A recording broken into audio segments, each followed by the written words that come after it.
So first, let us look at general purpose models.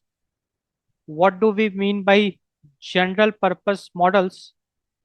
So the key strengths of general purpose models, if we talk about, so as the name suggests, general purpose, so they have broad knowledge.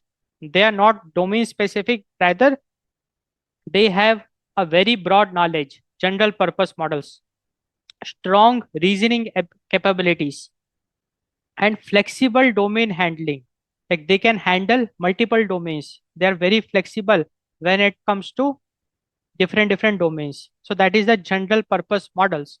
Broad knowledge, strong reasoning, flexible domain handling.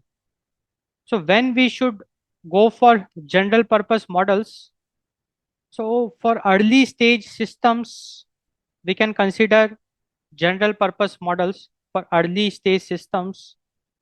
For multi-domain agents, like let us suppose you are building an agent which has to handle multiple domains, then you can use a general purpose models, because general purpose models can handle multiple domains. And if you want rapid prototyping, you can start with general purpose models. So the idea is that if you are building an agentic AI system in the early stage when you are prototyping it, you can use general purpose models, and later you can think about domain tuned models. Now, what are the limitations of general purpose models?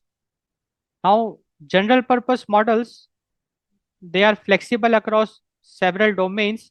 So the problem is that general purpose models are not optimized for niche tasks. General purpose models are not optimized for niche tasks. Higher cost is involved. General purpose models are relatively costly and may lack domain nuances.